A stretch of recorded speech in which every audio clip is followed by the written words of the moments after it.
Hello, good morning. ഇന്ന് നമ്മൾ discuss ചെയ്യാൻ പോകുന്ന ടോപ്പിക്ക് സോഴ്സസ് ഓഫ് ലോ എന്നാൽ എന്താണ് എന്നാണ്. എന്താണ് സോഴ്സസ് ഓഫ് ലോ? സോഴ്സസ് എന്ന വാക്കിൻ്റെ അർത്ഥം എന്താ? ലോ എന്ന് പറഞ്ഞാൽ എന്താ? നിയമം. അതായത് ഇന്ന് കാണുന്ന ഒരുപാട് നിയമങ്ങളുണ്ട്. ഈവൻ ഒരു എക്സാമ്പിൾ പറയാനാണെങ്കിൽ ഒരു തെഫ്റ്റ് നടത്തിക്കഴിഞ്ഞാൽ 3 വർഷം പണിഷ്മെൻറ്റ് കിട്ടും. അതൊരു നിയമമാണ്. ഓക്കെ, ഒരു തെഫ്റ്റ് നടത്താൻ പാടില്ല. തെഫ്റ്റ് നടത്തിയാൽ, മോഷണം നടത്തിയാൽ അത് കുറ്റകരമാണ്. BNSൻ്റെ പ്രൊവിഷൻ 300 സംതിങ് പ്രകാരം ഒഫൻസീവായിട്ടുള്ളൊരു കാര്യമാണ്. Punishable and will get imprisonment up to 3 years. അപ്പോൾ ഇതുപോലെ ഒരുപാട് കാര്യങ്ങളുണ്ട് ഇന്ന് നിയമമായിട്ടുള്ളത്. ഇതൊരു എക്സാമ്പിൾ മാത്രമാണ്. ഈവൻ മാരേജിൻ്റെ വിഷയത്തിൽ നിയമങ്ങളുണ്ട്. ഇപ്പോൾ മുസ്ലിം മാരേജ് ആക്ട്, ഇന്ത്യയിൽ ഒരു ഡിഫറെൻറ്റ് ഡൈവേഴ്സ് ആയിട്ടുള്ള ആളുകൾ ജീവിക്കുന്ന ഒരു സ്ഥലമാണ് ഇന്ത്യ. മുസ്ലിംസ് ഉണ്ട്, ക്രിസ്ത്യൻസ് ഉണ്ട്, ഹിന്ദു ഉണ്ട്, ജെയിൻ, ബുദ്ധ, സിഖ്, ഒരുപാട് ആളുകളുണ്ട്. ഓരോ ആളുകൾക്കും അവരുടേതായ പേഴ്സണൽ ലോ ഇന്ത്യയിൽ നിലവിലുണ്ട്. മുസ്ലിംസിനെ സംബന്ധിച്ചിടത്തോളം അവരുടെ കല്യാണ സമയത്ത് ശ്രദ്ധിക്കേണ്ട ഒരുപാട് നിയമങ്ങളുണ്ട്. ഈവൻ ദോ മെഹർ എന്ന് പറഞ്ഞൊരു കോൺസെപ്റ്റ് ഉണ്ട്. ഒരു ഭർത്താവ് അല്ലെങ്കിൽ കല്യാണം കഴിക്കാൻ പോകുന്ന പുരുഷൻ ഭാര്യയ്ക്ക് കൊടുക്കേണ്ട ഒരു സം ഓഫ് മണിയാണ് മെഹർ. ഇത് നിർബന്ധമായിട്ടും കൊടുക്കണം. ഇതൊരു കമ്പൽസറി നേച്ചറിലുള്ളൊരു കാര്യമാണ്. ഇത് വിവാഹത്തിൻ്റെ എസെൻഷ്യൽ എലമെൻ്റ് ആണ്. അപ്പോൾ അതൊരു നിയമമാണ്. ഈ നിയമം എങ്ങനെ വന്നു? ഇതാരാണ് പറഞ്ഞു തന്നത്? പാർലമെൻറ്റ് ഉണ്ടാക്കിയ ഒരു നിയമമാണോ ഒറിജിനലി? ഈ ഒരു നിയമം എങ്ങനെയാണ് വന്നത്? ഇന്ന് നമ്മൾ കാണുന്ന ഓരോ നിയമങ്ങളുണ്ട്. ഇപ്പോൾ തെഫ്റ്റ് ആണെങ്കിലും ഈ പറഞ്ഞ എക്സാമ്പിളിലെ നിയമങ്ങളാണെങ്കിലും ഇതിൽ ഓരോന്നിനും ഓരോരോ സോഴ്സുകളുണ്ട്. കൃത്യമായ ഒരു ഉറവിടമുണ്ട്. അതേതൊക്കെയാണ്? ഇന്ന് നിലവിലുള്ള നിയമങ്ങളുടെയൊക്കെ ഉറവിടങ്ങൾ ഏതൊക്കെയാണെന്നാണ് നമ്മളിന്ന് പരിശോധിക്കാൻ പോകുന്നത്. വളരെ എളുപ്പമായിട്ടുള്ള ഒരു ടോപ്പിക്കാണ്. എസ് എ ക്വസ്റ്റ്യൻ ആസ്പെക്റ്റിൽ ചോദിക്കാൻ പറ്റുന്ന ഒരു ക്വസ്റ്റ്യനാണ്. നല്ല രീതിക്ക് മാർക്ക് സ്കോർ ചെയ്യാൻ പറ്റുന്ന ഒരു ഏരിയ കൂടിയാണ് സോഴ്സസ് ഓഫ് ലോ. അതായത് നിയമത്തിൻ്റെ ഉറവിടങ്ങൾ ഏതൊക്കെ. യെസ്, നമുക്ക് ആ ടോപ്പിക്കിലോട്ട് പോകാം. Sources of law.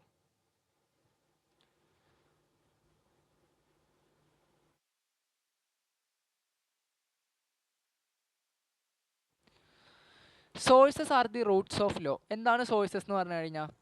നിയമത്തിൻ്റെ റൂട്ടുകൾ, വേരുകളെയാണ് സോഴ്സസ് എന്ന് പറയുന്നത്.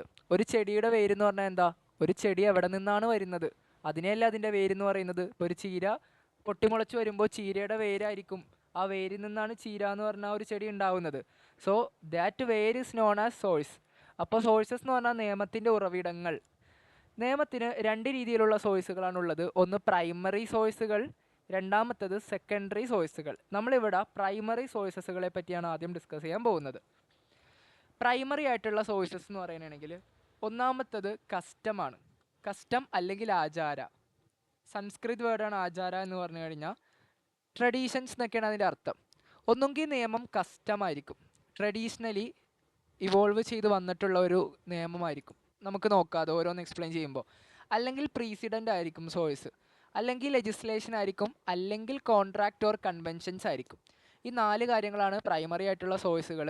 Custom, precedent, legislation, contract or convention.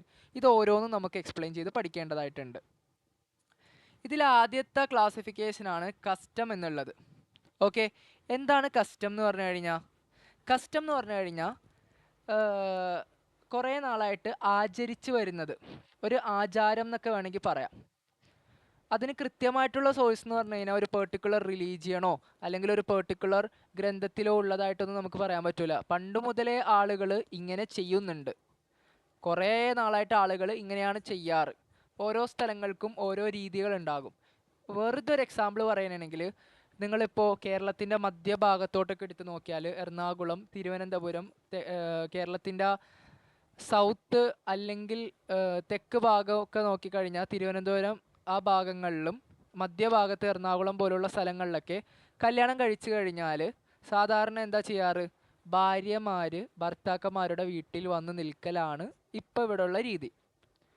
Example മനസ്സിലാക്കാൻ വേണ്ടി പറയാനേട്ടാ. പക്ഷെ നിങ്ങൾ ഇതേ കാര്യം ഒന്ന് അപ്പുറത്തോട്ട് വടക്കൻ കേരളത്തോട്ട് പോയി കഴിഞ്ഞാൽ, നോർത്തിലോട്ട് പോയി കഴിഞ്ഞാൽ, കേരളത്തിൻ്റെ നോർത്ത് ഭാഗം കണ്ണൂർ, തലശ്ശേരി ഭാഗങ്ങളിലോട്ടൊക്കെ പോയി കഴിഞ്ഞാൽ അവിടെ വേറെയാണ്. അവിടെ നേരെ തിരിച്ചാണ്. ഭർത്താവ് ഭാര്യയുടെ വീട്ടിലാണ് പോയി നിൽക്കുന്നത്. ഇവിടെയൊക്കെ ഭാര്യ ഭർത്താവിൻ്റെ വീട്ടിലാണ് ആഫ്റ്റർ മാരേജ് ഭൂരിഭാഗവും.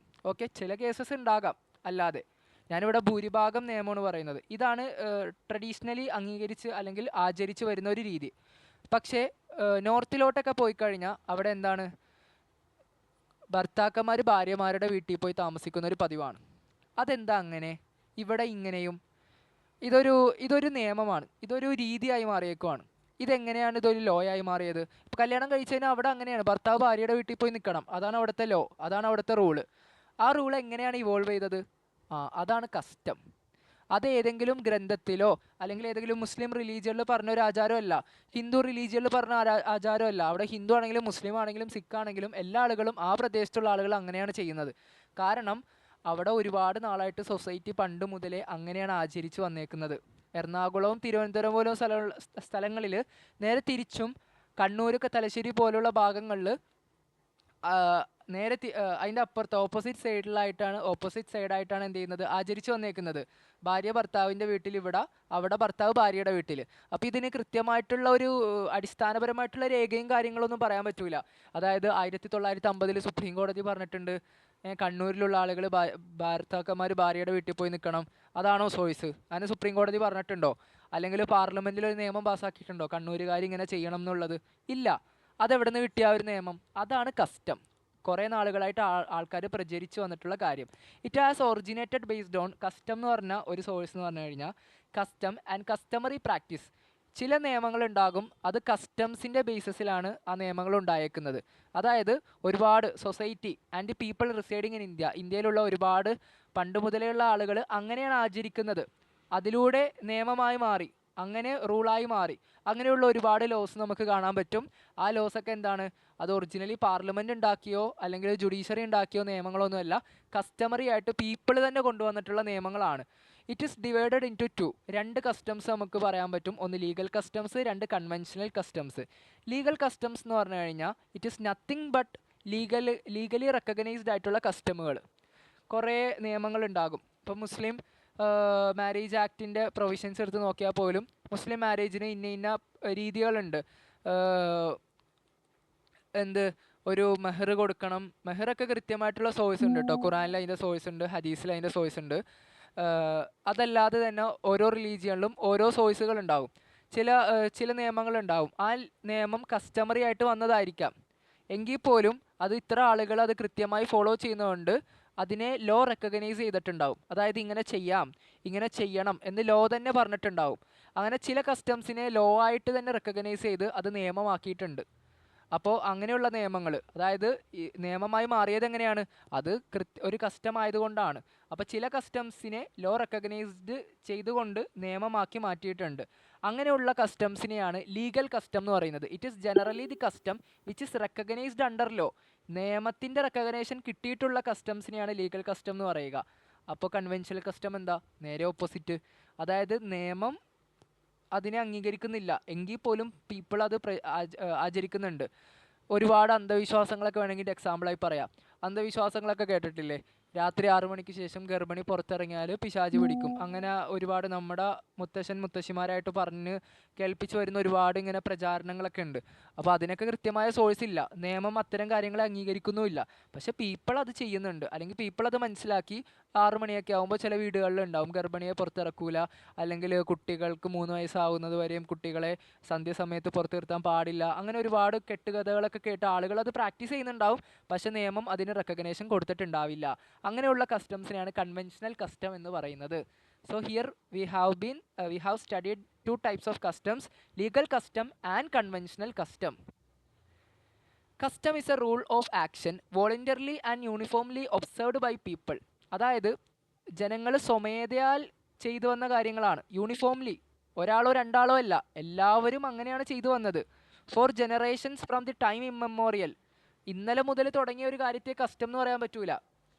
നമുക്ക് പ്രവചിക്കാൻ പറ്റാത്ത അത്ര പണ്ട് മുതലേ, കൃത്യമല്ലാത്തൊരു ടൈം മുതലേ ഒരുപാട് ജനറേഷനായിട്ട് പീപ്പിൾ ഇത് കൃത്യമായി ഐക്യകണ്ഠേന ചെയ്യുന്ന ഒരു കാര്യത്തിനെയാണ് കസ്റ്റം എന്ന് പറയുന്നത്. For a custom to have the force of law. ഒരു നിയമം, ഒരു കസ്റ്റമിനെ നിയമമാക്കണമെങ്കിൽ കുറച്ച് കണ്ടീഷൻസ് ഉണ്ട്. It must conform to the conditions namely below. താഴെ പറയുന്ന കണ്ടീഷൻസ് സാറ്റിസ്ഫൈ ചെയ്യണം.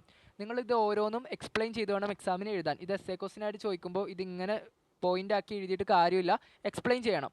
ഒന്ന്, റീസണബിൾനെസ് ആയിരിക്കണം. അതായത് ഒരു കസ്റ്റം നമുക്ക് ആ ഒരു കസ്റ്റം എന്തുകൊണ്ട് അങ്ങനെ ചെയ്യുന്നു, ഒരു കാര്യത്തെ നമ്മളത് ലോ ആക്കണമെങ്കിൽ റീസണബിൾനെസ് ഉണ്ടാകണം. എന്ന് പറഞ്ഞു കഴിഞ്ഞാൽ ആ ഒരു കാര്യത്തിന് റീസൺ പറയണം, എന്തുകൊണ്ടാണ് ഇങ്ങനെ ചെയ്യുന്നത്, അതിൻ്റെ യുക്തി ഇന്നതാണ് എന്ന് നമുക്ക് പറയാൻ പറ്റുന്നതായിരിക്കണം. അല്ലാതെ യുക്തിക്കനുസൃതമല്ലാത്ത എന്തെങ്കിലുമൊക്കെ ഒരു കാര്യം പിടിച്ച് നമുക്കത് നിയമമാക്കാൻ പറ്റൂല. ആ ഒരു നിയമം അതിനെ കസ്റ്റം അതിനെ നിയമമാക്കണമെങ്കിൽ റീസണബിൾനെസ് ഉണ്ടാകണം. അതായത് നമുക്ക് അങ്ങനെ ചെയ്യുന്നതിൻ്റെ റീസൺ പറയാൻ പറ്റണം. ഇങ്ങനെ ചെയ്യുന്നത് ഇന്ന പർപ്പസിന് വേണ്ടിയാണ്.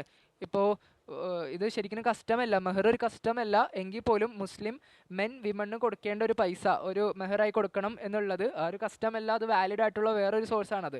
ഇത് കസ്റ്റമായിട്ട് കൺസിഡർ ചെയ്യണമെങ്കിൽ തന്നെ ഒരു എക്സാമ്പിൾ മനസ്സിലാക്കാൻ വേണ്ടി പറയുന്നതാണ്. അതിന് റീസൺ പറയാൻ പറ്റും. കാരണം എന്താ, ഒരു സ്ത്രീ എന്ത് ചെയ്യുകയാണ്, തന്നെ വിശ്വസിച്ച് തൻ്റെ ജീവിതം ഒരു ഭർത്താവിലേക്ക് അർപ്പിച്ച് ജീവിതത്തിലോട്ട് വരാൻ പോവുകയാണ്. അപ്പോൾ അതിൻ്റെ ഒരു ഗിഫ്റ്റ് എന്നോളം ഭാര്യയെ സന്തോഷിപ്പിക്കാൻ വേണ്ടി കൊടുക്കുന്ന ഒരു എമൗണ്ട്, അതാണ് അതിൻ്റെ റീസൺ. അപ്പോൾ നമ്മളൊരു കാര്യത്തിനെ നിയമമാക്കി മാറ്റുമ്പോൾ റീസണബിൾനെസ് ഉണ്ടായിരിക്കണം, കൃത്യമായിട്ടുള്ള റീസൺ ഉണ്ടായിരിക്കണം. 2, കൺഫോമിറ്റി വിത്ത് സ്റ്റാറ്റ്യൂട്ട് ലോ. കസ്റ്റമായിട്ട് എടുക്കുന്ന കാര്യം ബാക്കിയുള്ള സ്റ്റാറ്റ്യൂട്ട് ലോയുമായിട്ട് കംഫോർട്ടായിരിക്കണം, അതുമായി ചേരുന്നതായിരിക്കണം.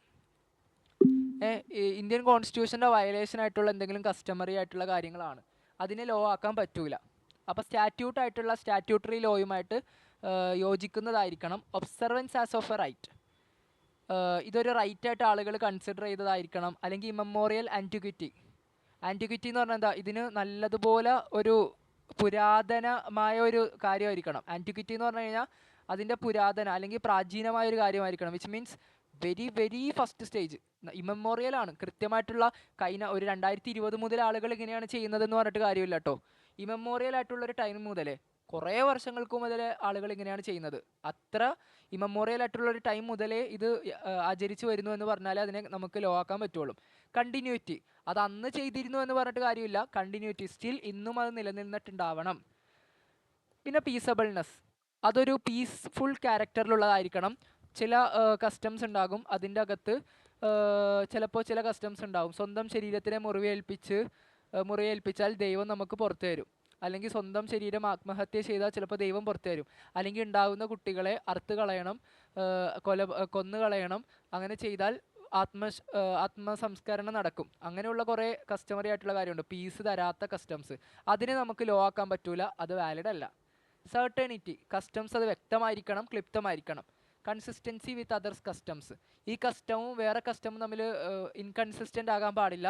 മറ്റ് കസ്റ്റമുകളോട് മാച്ച് ചെയ്യുന്ന അല്ലെങ്കിൽ കൺസിസ്റ്റൻ്റ് ആയി പോകുന്ന ഒരു കസ്റ്റം ആയിരിക്കണം. ഇത്രയും കാര്യങ്ങൾ സാറ്റിസ്ഫൈ ചെയ്താൽ ഒരു കസ്റ്റമിനെ നമുക്ക് എന്ത് ചെയ്യാം, ലോ ആക്കി മാറ്റാൻ സാധിക്കും. റീസണബിൾനെസ് ഉണ്ടായിരിക്കണം, കൺഫോമിറ്റി ഉണ്ടായിരിക്കണം, ഒബ്സർവൻസ് ഓഫ് എ റൈറ്റ് ആയിരിക്കണം, ഇമ്മമോറിയൽ ആൻറ്റിക്വിറ്റി ഉണ്ടാകണം, കണ്ടിന്യൂറ്റി ഉണ്ടാകണം, പീസബിൾനെസ് ഉണ്ടാകണം, സർട്ടനിറ്റി ഉണ്ടാകണം, കൺസിസ്റ്റൻസി വിത്ത് അതർ കസ്റ്റംസ് ഉണ്ടാകണം. Here we are moving to second source of law. ഇത്രയും കാര്യങ്ങളാണ് കസ്റ്റംസ് എന്ന് പറഞ്ഞ ടോപ്പിക്ക് നോക്കാനുള്ളത്. Legal custom and conventional custom. Custom ഒരു നിയമമാക്കണമെങ്കിൽ ഉള്ള റീസൺസും കാര്യങ്ങളൊക്കെ നമ്മൾ മെൻഷൻ ചെയ്തു. എന്താണ് കസ്റ്റം എന്ന് പഠിച്ചു. രണ്ടാമത്തെ സോഴ്സാണ് പ്രീസിഡൻറ്റ്. പ്രീസിഡൻറ്റ് എന്ന് പറഞ്ഞാൽ എന്താ, കോടതിയുടെ ഉത്തരവിനെയാണ് പ്രീസിഡൻറ്റ് എന്ന് പറയുന്നത്.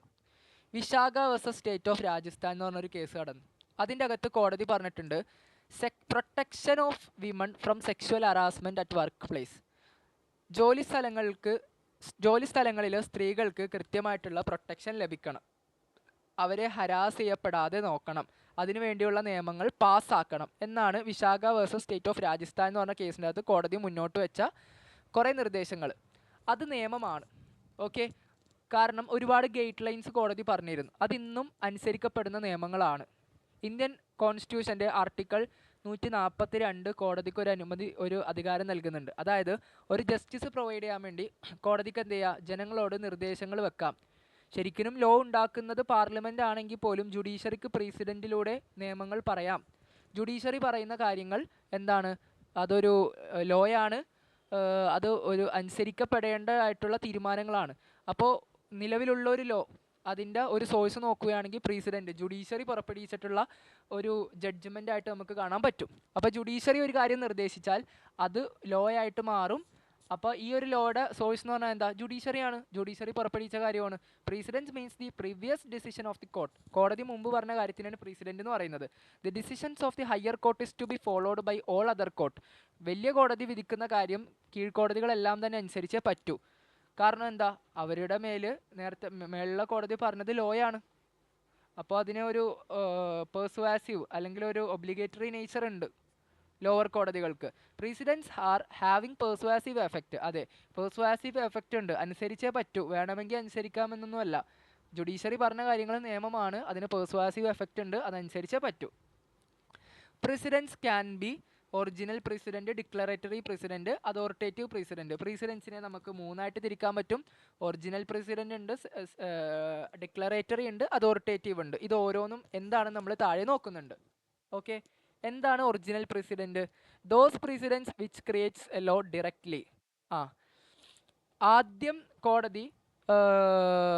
കോടതി കൃത്യമായിട്ട് തന്നെ ലോ ക്രിയേറ്റ് ചെയ്യുന്നു. കോടതി തന്നെ ഒരു കാര്യം നിയമമാക്കി പറയുന്നു, അതിനെയാണ് ഒറിജിനൽ പ്രസിഡന്റ് എന്ന് പറയുന്നത്. ചില മാറ്റേഴ്സ് വരുമ്പോൾ ആ ഒരു മാറ്റേഴ്സിൽ നിയമം ഉണ്ടാവില്ല, അല്ലെങ്കിൽ കൃത്യമായിട്ട് ഇപ്പോൾ വിശാഖ വേഴ്സസ് സ്റ്റേറ്റ് ഓഫ് രാജസ്ഥാൻ്റെ ഗൈഡ് ലൈൻസ് ഉണ്ട്. സ്ത്രീകളെ sexual harassment from protection of women from sexual harassment at workplace എന്ന ഗൈഡ് ലൈൻസ് ആണ്. അതിനുവേണ്ടി അത് എൻഷുർ ചെയ്യാനുള്ള ഗൈഡ് ലൈൻസ് ആണ് ആ ഒരു കേസിലൂടെ കോടതി പുറപ്പെടുവിച്ചത്. അത് ഒറിജിനൽ പ്രസിഡന്റ് ആണ്. അതായത് ആദ്യമായിട്ടാണ് അത്തരം ഒരു നിയമം കോടതി മുന്നോട്ട് വെക്കുന്നത്. അതിനു മുമ്പ് ആ വിഷയത്തിൽ കൃത്യമായിട്ടുള്ള ഒരു ലോ ഉണ്ടായിരുന്നില്ല. അപ്പോൾ ലോ ഇല്ലാത്ത വിഷയത്തിൽ കോടതി തന്നെ ആ ഒരു വിഷയത്തിൽ ആദ്യമായിട്ട് ലോ ആയിട്ട് നിർദ്ദേശങ്ങൾ മുന്നോട്ട് വെക്കുമ്പോൾ അതിനെ ഒറിജിനൽ പ്രസിഡന്റ് എന്നാണ് പറയുന്നത്. Second one is declaratory president. Declaratory എന്ന് പറഞ്ഞാൽ എന്താ, ഓൾറെഡി ഒരു നിയമം ഉണ്ട്, അത് കോടതി എടുത്താവർത്തിക്കുന്നു. കോടതിയുടെ ജഡ്ജ്മെന്റിലൂടെ the court is only declaring that such law is existing. ഇങ്ങനെ ഒരു നിയമം ഉണ്ട് എന്ന് കോടതി പറയുന്നതിനെയാണ് ഡിക്ലറേറ്ററി എന്ന് പറയുന്നത്. ശരിക്കും അത് ഓൾറെഡി അവിടെ ഉണ്ട്. ഇപ്പോൾ തെഫ്റ്റ് എന്ന് പറയുമ്പോൾ തെഫ്റ്റ് ചെയ്ത ആൾക്ക് 3 വർഷം പണിഷ്മെന്റ് കിട്ടും എന്നുള്ള നിയമം BNSന്റെ അകത്തുണ്ട്. കോടതി അത് ഒരു ഡിസിഷനിൽ അത് ഒന്നുകൂടെ പറയണേണ്, ഇങ്ങനെയാണ് എന്ന് പറഞ്ഞു കഴിഞ്ഞാൽ അത് ഡിക്ലറേറ്ററി പ്രസിഡന്റ് ആണ്. ഓൾറെഡി ഇങ്ങനെ ഒരു നിയമം ഉണ്ട് എന്ന് കോടതി അറിയിക്കലാണ്. അപ്പോൾ അത് കോടതി മുന്നോട്ട് വെക്കുന്നത് നിയമം തന്നെയാണ്, ബട്ട് അത് വെറും പ്രസിഡന്റ് അല്ല, ഡിക്ലറേറ്ററി ആണ്. ഓൾറെഡി എക്സിസ്റ്റിംഗ് ആയ ഒരു ലോയെ ജുഡീഷ്യറി ജഡ്ജ്മെന്റിലൂടെ ഡിക്ലെയർ ചെയ്യുന്നതിനെ ഡിക്ലറേറ്ററി പ്രസിഡന്റ് എന്നാണ് വിളിക്കുന്നത്. Third one is authoritatory precedent. Authoritatory എന്ന് പറഞ്ഞാൽ എന്താ, കോടതി നിർബന്ധമായും കീഴ്ക്കോടതികൾ അനുസരിക്കണം എന്ന രീതിയിൽ കോടതി മുന്നോട്ട് വെക്കുന്ന നിർദ്ദേശങ്ങൾ. All inferior court shall follow the decision of the superior court. Authoritatory precedent are some precedent which is put forwarded by the court which is obligatory nature. All inferior court shall follow the decision of that superior court. അങ്ങനെ കോടതി മുന്നോട്ട് വെക്കുന്ന പ്രസിഡൻസിനെയാണ് അതോറിറ്റേറ്ററി president എന്ന് വിളിക്കുന്നത്. Basically പ്രധാനമായിട്ടും ഈ 3 precedence ഉണ്ട്, അത് നോക്കി വെക്കുക. Reasons for considering president as A source. എന്തുകൊണ്ടാണ് പ്രസിഡന്റിനെ സോഴ്സ് ഓഫ് ലോ ആക്കണം എന്നതിൻ്റെ റീസൺസ് എന്തൊക്കെയാണെന്നാണ് ഇവിടെ കൊടുത്തേക്കുന്നത്. അതൊന്ന് വായിച്ചു നോക്കുക, അത്ര അധികം നോട്ടീസ് ചെയ്യേണ്ടതായിട്ടില്ല. ആകെ മൊത്തം പറയുന്നത് ഇതാണ്, ജുഡീഷ്യറിയും കൂടി ഇടപെടുമ്പോൾ മാത്രമേ ജനറൽ പബ്ലിക്കിൻ്റെ വെൽഫെയറിനെ കുറച്ചുകൂടെ എന്ത് ചെയ്യാൻ പറ്റുള്ളൂ, കൺസിഡർ ചെയ്യാൻ പറ്റുള്ളൂ. എല്ലാ നിയമങ്ങളും പാർലമെൻറ്റിന് ഉണ്ടാക്കാൻ പറ്റുമോ, അല്ലെങ്കിൽ എല്ലാ നിയമങ്ങളും കസ്റ്റമറി ആയിട്ടുണ്ടായ നിയമങ്ങൾ മാത്രം മതിയോ? ചില സമയങ്ങളിൽ ചില പ്രശ്നങ്ങൾ കാണുന്നത് ജുഡീഷ്യറി ആയിരിക്കും. അപ്പോൾ ജുഡീഷ്യറി നിയമം ഉണ്ടാക്കേണ്ടതായിട്ടുള്ള സിറ്റുവേഷൻ വരും. അപ്പോൾ ജുഡീഷ്യറിയുടെ നിർദ്ദേശങ്ങളെ നിയമമായി കൺസിഡർ ചെയ്താലേ ഉള്ളൂ നമുക്ക് നല്ല നല്ല ലോസ് ഇവിടെ കൊണ്ടുവരാൻ പറ്റുള്ളൂ. അപ്പോൾ ആ ഒരു പർപ്പസിനും കൂടിയാണ് പ്രസിഡന്റിനെ ഒരു ലോ ആയിട്ട് കാണുന്നത്. പ്രസിഡൻസിലൂടെ ഉണ്ടായിട്ടുള്ള ഒരുപാട് ലോ ഉണ്ട്. വിശാഖ വേഴ്സസ് സ്റ്റേറ്റ് ഓഫ് രാജസ്ഥാൻ്റെ ഗൈഡ് ലൈൻസ് എന്നുള്ളത് ഒരു ലോ ആണ്. ഇതിൻ്റെ സോഴ്സ് ഏതാണെന്ന് ചോദിച്ചു കഴിഞ്ഞാൽ പ്രസിഡന്റ് ആണ്. വിശാഖ എന്ന് പറഞ്ഞ കേസിൻ്റെ അകത്ത് വന്നിട്ടുള്ള പ്രസിഡന്റ് ആണ് ഇതിൻ്റെ ഒരു സോഴ്സ്. അപ്പോൾ കസ്റ്റം എന്ന് പറഞ്ഞ സോഴ്സ് ഉണ്ട്, പ്രസിഡന്റ് എന്ന് പറഞ്ഞ സോഴ്സ് ഉണ്ടെന്ന് നമ്മൾ നോക്കി. The third classification of swords of law is legislation. അതെ, ലെജിസ്ലേഷൻ എന്ന് പറഞ്ഞാൽ എന്താ, ലോ മേക്കിംഗ് എന്നാണ് ലെജിസ്ലേഷൻ എന്ന വാക്കിൻ്റെ അർത്ഥം. ലോ മേക്കിംഗ്, നിയമം ഉണ്ടാക്കുന്നതിനാണ് ലെജിസ്ലേഷൻ എന്ന് പറയുന്നത്. ഒറിജിനലി നിയമം ഉണ്ടാക്കുന്നത് ആരാണ്? ലെജിസ്ലേറ്റർ ബോഡിയാണ്. സംസ്ഥാനങ്ങളിലാണെങ്കിൽ സംസ്ഥാന നിയമസഭകൾ, കേന്ദ്രത്തിലാണെങ്കിൽ സെൻട്രൽ ഗവൺമെൻറ്റിലാണെങ്കിൽ പാർലമെൻറ്റ്, ഇവരാണ് ലോ ഉണ്ടാക്കുന്നത്. അവരുണ്ടാക്കുന്ന ലോയിനെയാണ് ലെജിസ്ലേഷൻ എന്ന് പറയുക. പാർലമെൻറ്റ് കഴിഞ്ഞ ദിവസം വഖഫ് അമെൻമെൻറ്റ് ബില്ല് പാസ്സാക്കി. അപ്പോൾ വഖഫ് അമെൻമെൻറ്റ് ബില്ല് എന്ന് പറഞ്ഞാൽ എന്താ, ഇറ്റ് ഈസ് എ ലെജിസ്ലേഷൻ. അതൊരു ലോ ആണ്. ആ ലോയിൻ്റെ സോഴ്സ് ഏതാ? ലെജിസ്ലേഷൻ, പാർലമെൻറ്റ് ഉണ്ടാക്കിയതാണ്, ഇതൊരു സോഴ്സാണ്. Legislation is the enunciation or promulgation of laws by the legislature of a state, since it is the formal and express declaration of law by the competent body whose duty is to make law. Law make ചെയ്യേണ്ട ഒരു competent ആയിട്ടുള്ള body declare ചെയ്യുന്ന ലോയിനെയാണ് legislation എന്ന് പറയുന്നത്. Competent ആയിട്ടുള്ള body ആരാണ്? Parliament അല്ലെങ്കിൽ legislature. നമുക്ക് താഴെ ഒരു 2-3 വിഭാഗം ലെജിസ്ലേഷനെ പറ്റി പറയുന്നുണ്ട്. ഒന്നാമത്തതാണ് എക്സിക്യൂട്ടീവ് ലെജിസ്ലേഷൻ. എക്സിക്യൂട്ടീവ് എന്ന് പറഞ്ഞാൽ എന്താ? This is rule making by the executive authority. ശരിക്കും ലോ മേക്ക് ചെയ്യുന്നത് ആരാണ്? പാർലമെൻറ്റ് ആണെങ്കിൽ പോലും ചില ഇൻസ്റ്റൻസിൽ പാർലമെൻറ്റ് എന്ത് ചെയ്യും? ലോ മേക്ക് ചെയ്യാനുള്ള അതോറിറ്റി എക്സിക്യൂട്ടീവ് ബോഡീസിന് ഡെലിഗേറ്റ് ചെയ്ത് കൊടുക്കാറുണ്ട്. ഉദാഹരണത്തിന് ഏതെങ്കിലും വിഷയം വരുമ്പോൾ പാർലമെൻറ്റിന് സിറ്റിങ്ങിനുള്ള സമയം ഉണ്ടാവില്ല, അല്ലെങ്കിൽ ലോ മേക്ക് ചെയ്യാനുള്ള ഒരു സാഹചര്യം ഉണ്ടാവില്ല. അപ്പോൾ എന്ത് ചെയ്യും? കൃത്യമായിട്ടുള്ള ആ ഒരു വിഷയവുമായി കൺസേൺഡ് ബന്ധമുള്ള ഡിപ്പാർട്ട്മെൻറ്റിന് ലോ മേക്ക് ചെയ്യാൻ വേണ്ടി പവർ ഡെലിഗേറ്റ് ചെയ്ത് കൊടുക്കും. ആ ഒരു അധികാരം ഉപയോഗിച്ച് എക്സിക്യൂട്ടീവ് ബോഡി മേക്ക് ചെയ്യുന്ന ലോയിനെയാണ് എക്സിക്യൂട്ടീവ് ലെജിസ്ലേഷൻ എന്ന് പറയുന്നത്. Judicial legislation. ജുഡീഷ്യൽ എന്ന് പറഞ്ഞാൽ എന്താ? It is nothing but president. കോടതി അവരുടെ അധികാരം ഉപയോഗിച്ച് ലോ മേക്ക് ചെയ്യുമ്പോൾ ആ ലോയിനെയാണ് ജുഡീഷ്യൽ പ്രസിഡൻറ്റ് എന്ന് പറയുന്നത്. Autonomous legislation. എന്താണ് ഓട്ടോണമസ് ലെജിസ്ലേഷൻ? ഓട്ടോണമസ് ആയിട്ടുള്ള ബോഡീസ് ഉണ്ട്. യൂണിവേഴ്സിറ്റി, കമ്പനി പോലുള്ള ബോഡീസ്. അങ്ങനെയുള്ള ബോഡീസ് അവരുടെ യൂണിവേഴ്സിറ്റിയിലും കമ്പനിയിലൊക്കെ അവർ മുന്നോട്ട് വെക്കുന്ന റൂൾസ് ആൻഡ് റെഗുലേഷൻസ് ഇല്ലേ, അതിനെയൊക്കെയാണ് ഓട്ടോണമസ് ലെജിസ്ലേഷൻ എന്ന് പറയുന്നത്. ഓട്ടോണമസ് ആയിട്ടുള്ള ബോഡീസ് മുന്നോട്ട് വെക്കുന്ന ലോയിനെയാണ് ഓട്ടോണമസ് ലെജിസ്ലേഷൻ എന്ന് പറയുന്നത്. അപ്പോൾ ഈ 3 ക്ലാസിഫിക്കേഷൻ ശ്രദ്ധിക്കുക. Legislation is derived from the Latin words legis and latum. 2 Latin word ആയിട്ടുള്ള legis latum which means law to make. Law make എന്നർത്ഥം, അതായത് ലോ മേക്കിംഗ് എന്നർത്ഥമുള്ള ലെജിസ് ലാറ്റം എന്ന വാക്കിൽ നിന്നാണ് ലെജിസ്ലേഷൻ ഡിറൈവ് ചെയ്തേക്കുന്നത്. പ്രൈമറി ലെജിസ്ലേഷൻ ഉണ്ട്, സെക്കൻഡറി ലെജിസ്ലേഷൻ ഉണ്ട്. പ്രൈമറി എന്ന് പറഞ്ഞാൽ നമുക്കറിയാം law made by the parliament. Parliament direct ആയിട്ട് പാസ്സാക്കുന്ന ലോയിനെയാണ് പ്രൈമറി ലെജിസ്ലേഷൻ എന്ന് പറയുന്നത്. സെക്കൻഡറി ലെജിസ്ലേഷൻ ഉണ്ട്, അതേതാ? Law made by delegated legislation. നമ്മൾ നേരത്തെ പറഞ്ഞില്ലേ, ചില സമയത്ത് പാർലമെൻറ്റ് ലോ മേക്ക് ചെയ്യാനുള്ള അധികാരം എക്സിക്യൂട്ടീവിന് കൈമാറിക്കൊടുക്കും. ഇൻ ദിസ് ഇൻസ്റ്റൻസ് എക്സിക്യൂട്ടീവ് ഒക്കെ മേക്ക് ചെയ്യുന്ന ലോയിനെയൊക്കെയാണ് സെക്കൻഡറി ലെജിസ്ലേഷൻ എന്ന് പറയുന്നത്.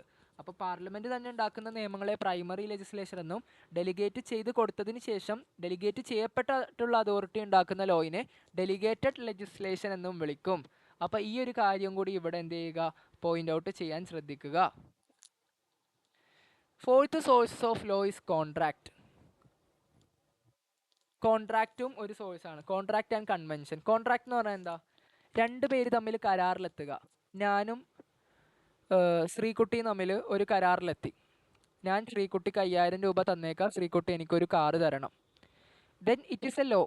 ഇതൊരു നിയമമാണ്. ഞാൻ 5000 കൊടുക്കലും ശ്രീകുട്ടി കാറ് തരലും. അപ്പോൾ ഞങ്ങൾ തമ്മിലൊരു എഗ്രിമെൻറ്റ് വെച്ച് കഴിഞ്ഞാൽ അത് ഞങ്ങൾക്ക് 2 പേർക്കും, എല്ലാവർക്കും ഉള്ളതല്ല കേട്ടോ, ഞങ്ങൾ തമ്മിലൊരു ലോ ക്രിയേറ്റ് ചെയ്തതാണ്.